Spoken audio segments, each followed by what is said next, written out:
steal my money, take my house, put me into debt. Now it's time for me to ruin your life.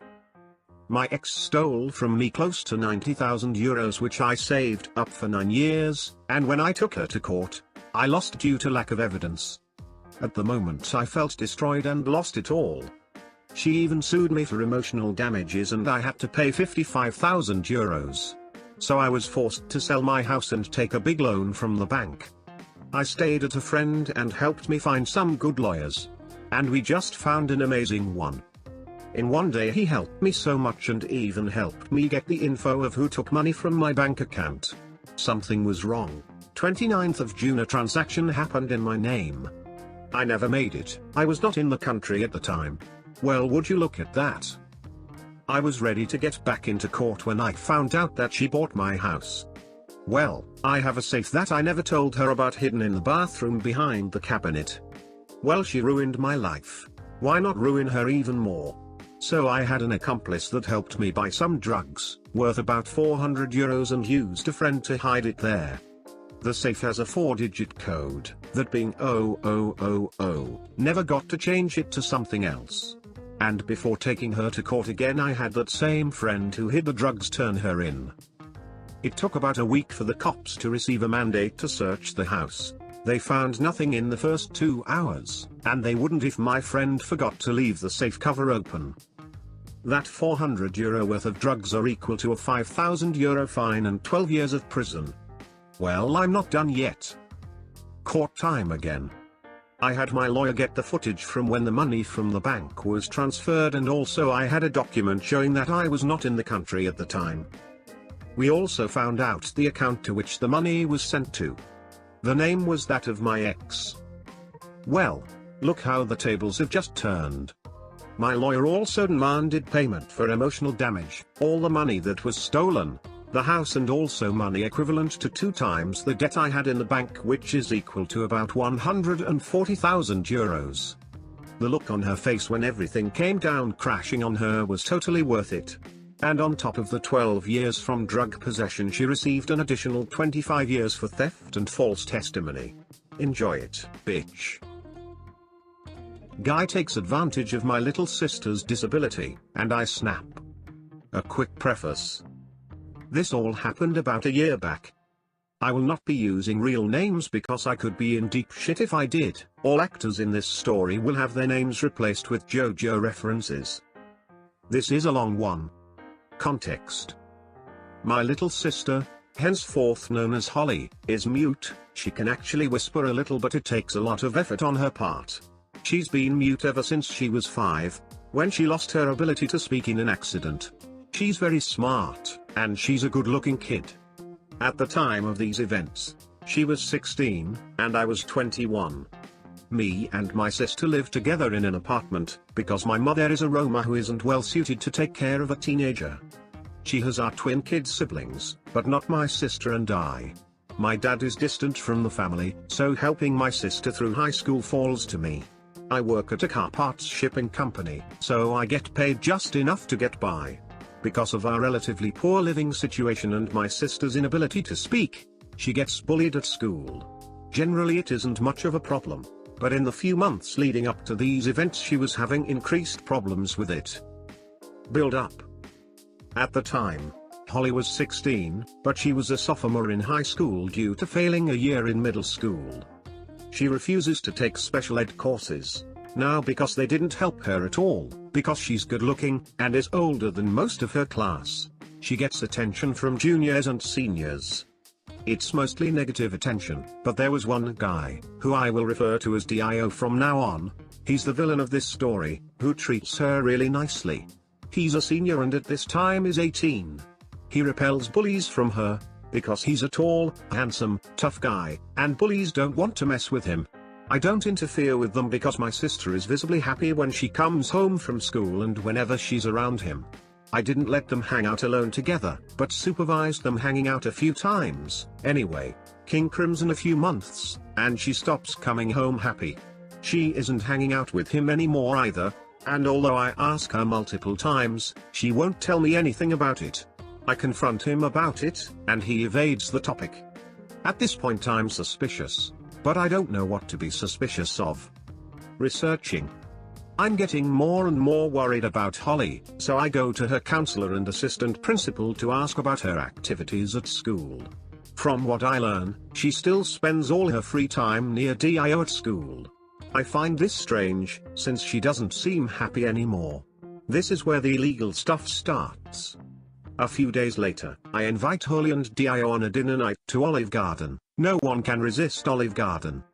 While we're there, I do two things that are completely illegal. 1, I steal his phone, which I've seen the password to, and 2, I read his texts and emails.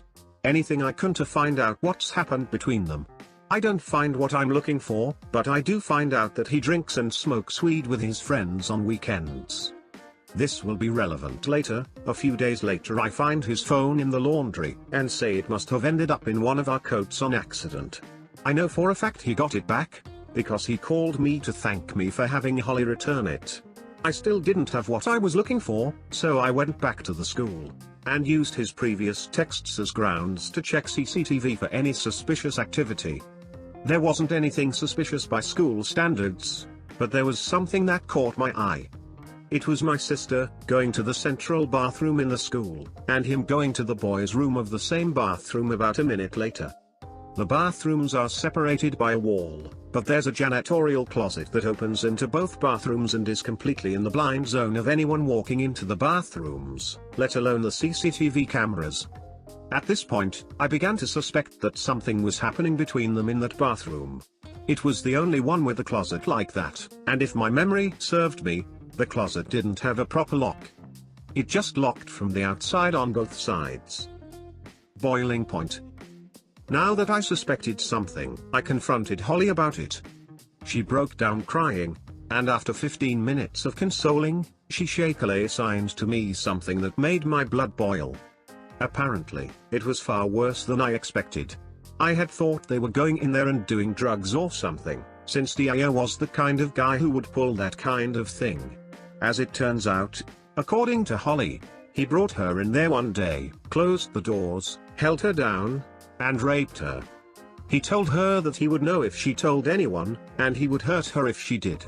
Because she physically could not scream for help, or make any kind of loud noise for that matter, he got away with it. And the worst part is, he was threatening her into meeting him there every couple of days and doing that to her. I was livid. My first instinct was to call the police, but I realized that there was no evidence except the testimony of a mute girl. I wouldn't be satisfied with police intervention anyway. The first thing I did was call Holly in for a week from school. Family emergency can get them a week of excused absences easily. The next thing I did was find out where he lived.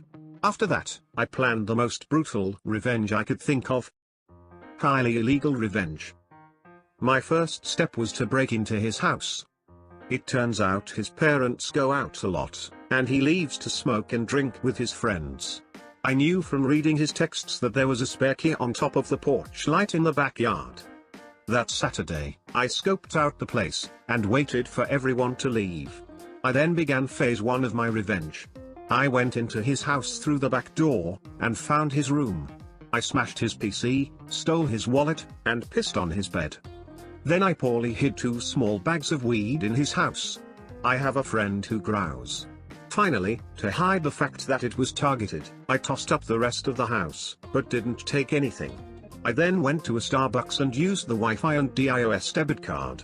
He didn't have credit to purchase a bunch of sex toys in his name and send them to his house. I then left his wallet sitting near a homeless man sleeping on a park bench. Next, I contacted his parents and told them I had seen their son drinking and smoking with a group of teenagers. They were furious, which leads me to believe that wasn't the first time something like that had happened.